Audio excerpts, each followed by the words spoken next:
Hello everyone, we welcome you back to our YouTube channel. Today we'll be discussing about the OBS and Gynae model MCQ part 2. First question is, for induction of labor, Bishop score should be option A 5 to 6, option B 3 to 4, option C 4 to 5, option D above 6. Correct answer here is above 6. Above 6 is the Bishop for induction of labor. Bishop score should be above 6. We'll be discussing in brief about Bishop score. The higher the score, the more favorable the cervix, with the clinical trial showing a score of 9 or more associated with 100% successful inductions. The criteria of the Bishop score are as follows: dilatation,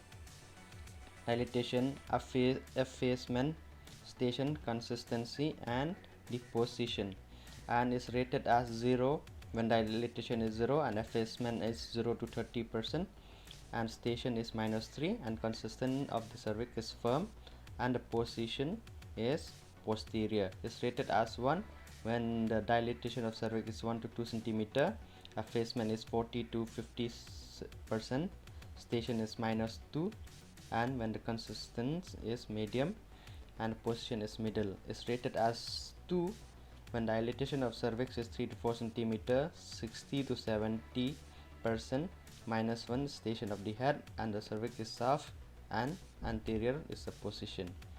And is rated as 3 when dilatation is 5 to 6 or more, 80% or more.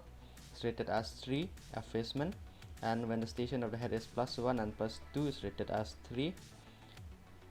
This is the total score is 13, and it is when it is above 6 it is favorable for induction of labor. And Bishop score, please remember, it is used for induction of labor. This is a commonly asked questions. Bishop score is used for which purpose? Is used for induction of labor. Next question. Binovular twins form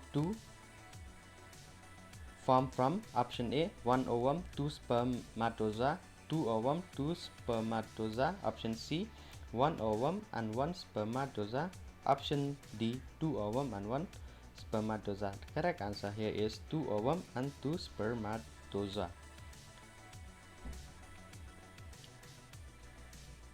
If the twins is formed from one sperm and one egg, it is known as identical twins or uniovular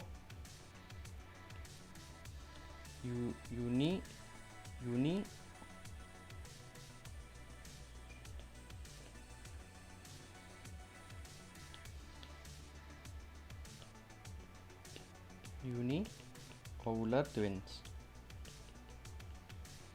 If the twins is formed from one egg and one sperm, and it is formed by the same placenta and separate amniotic sacs. If it is formed from two sperms and the two eggs, it is known as fraternal twins or biovular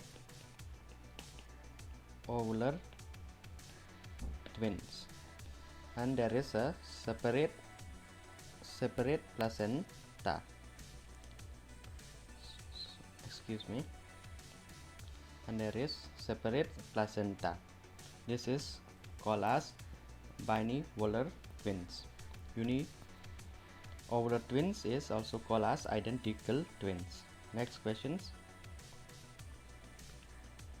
Pathograph includes all salient features of labor except option A pulse, option B fetal presentation, option C FHS, option D frequency of contraction. The correct answer here is fetal presentation. Pathograph doesn't include fetal presentation. We'll see in this image. Pathograph fetal heart rate is included in the pathograph. Color of liquor, molding, cervix dilatation, descent of head, and contraction per 10 minutes, oxytocin, drugs given, and IV fluids, pulse, maternal pulse and BP, temperature, maternal, and urine proteins, acetone, and volume. These are the criteria for the pathograph, whereas fetal presentation does not includes in the photograph. That's why the correct answer here is fetal presentation. Next MCQ. Covariate uterus condition is associated with option A, post-term placenta, option B, reveal abruptio placenta, option C, conceal abruptio placenta, option D, placenta previa. The correct answer here is conceal abruptio placenta.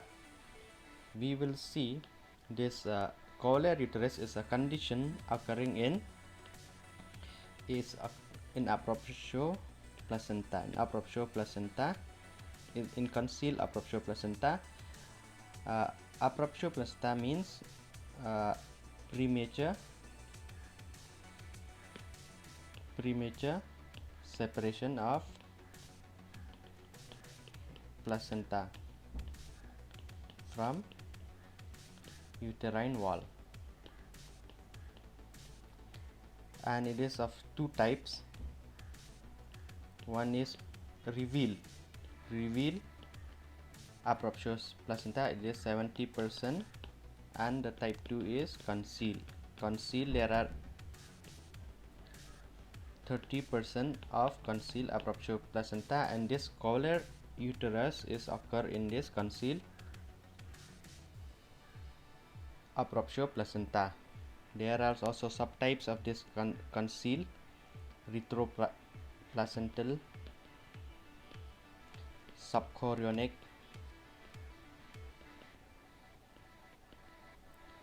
and C is pre-placental.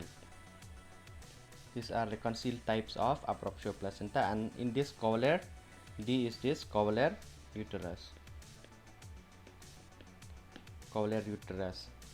We will be discussing in brief about this covariate uterus. Covariate uterus, also called as uteroplacental apoplexy, is first described by Covariate in early 1900. It extravasation of blood in uterine musculature. There is a bleeding in the muscles of the uterus.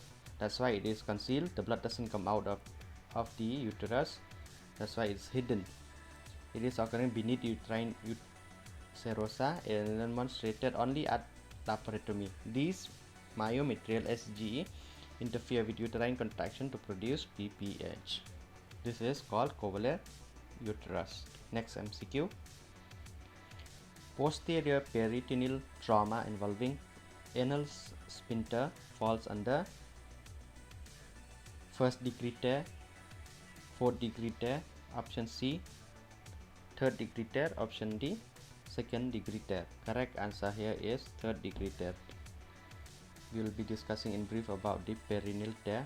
There are four degree. The first degree involves only the skin and the minor part of the peritoneum, whereas the second degree includes the skin and the perineal muscles and posterior vaginal wall, whereas the third degree